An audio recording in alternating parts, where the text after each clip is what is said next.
Yeah, look, this weekend we saw by far the biggest mobilization of people in Ireland in solidarity with the people of Gaza to express their outrage at the genocide that has been inflicted on the people of Gaza for more than 3 months now, the wholesale slaughter of probably, when you include those who are buried under the rubble and missing, well in excess of 30,000 people, virtually the entire population displaced, people on the brink of famine, and the infrastructure necessary to sustain human existence in Gaza having been systematically and deliberately destroyed by Israel in front of the eyes of the world.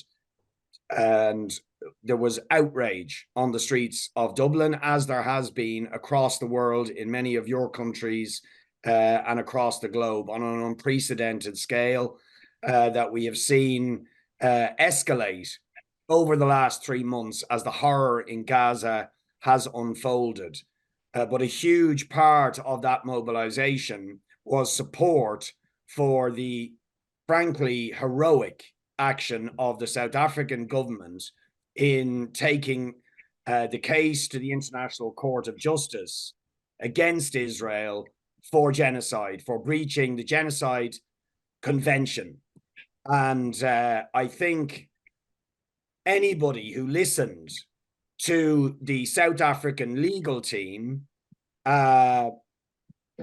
they clearly presented an irrefutable case of genocide, that Israel has done all of the things that are defined as genocide in the Genocide Convention, and they have discharged their legal responsibilities as a signatory of the Genocide Convention in actually taking action.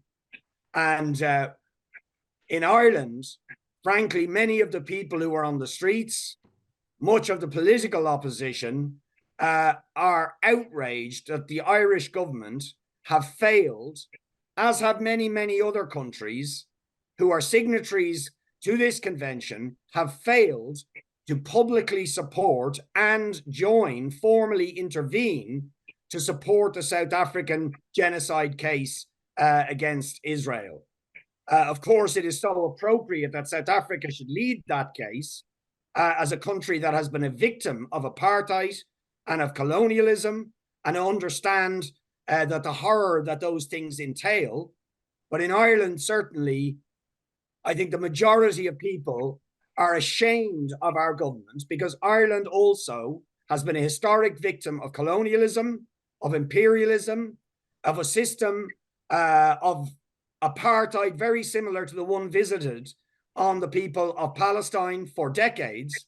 And the fact that our government has refused to support that action is a matter of embarrassment and shame for the people of this country. And outrage at that was expressed on the streets of Dublin this week. And in fact, in November, I put forward a motion in the Irish Parliament appealing to the Irish government at that stage to initiate action under the Genocide Convention because of the genocide. At that point, there were 14,000 people dead, murdered by Israel in Gaza. Today, there are nearly 30,000 dead. And the government at that time voted against initiating that action, and this week refused even to allow a debate in the Irish Parliament about South Africa's case. Absolutely shameful. And that shame hangs over every government who has signed that convention. Because not only the point about the Genocide Convention is it's not just about holding a country accountable after the fact for committing genocide. The convention confers an obligation on every single signatory, more than 150 countries, to do everything in their power to take unilateral action, as well as going to the court itself, to prevent the commission of genocide. And every government who has signed that convention and has failed to impose sanctions on Israel for what it is doing are in breach of their legal obligations under that convention. And a very important aspect of the convention is the question of complicity and incitement. And to be honest, I believe as well as Israel being in the dock for genocide and for open and public incitement to genocide, which we saw from leading military, political, and officials from Israel, there should be other countries in the dock for complicity and incitement who have provided a justification for Israel's genocidal attack in Gaza, who have given active support, most notably the United States, Britain, countries in Europe that are supplying them with arms, continuing to trade with them. All of them, in my opinion, are complicit with Israel's genocide against the people of Gaza and should be held to account. And all I would say is I would just urge, I know I don't have to convince anybody on this call, but I think we have to do everything we can to pile on the pressure on our governments to discharge their responsibilities under the Genocide Convention to join the case. Our own government tried to lie to the Irish public by suggesting that unless you were a direct party to the conflict, you couldn't join the legal action. South Africa has shown that to be a complete nonsense, but also we've seen Germany now formally say they are going to intervene on Israel's behalf, disgracefully on Israel's behalf. And I think that puts all the more obligation on all of us to force our countries to intervene on behalf of the people of Gaza and the people of Palestine who are a victim of this appalling genocide. And history will judge very, very harshly people who stand by and fail to act and discharge their responsibilities to prevent the commission of an ongoing genocide, which uniquely is taking place in front of the eyes of the world, live on television, live on social media. It is beyond obscene.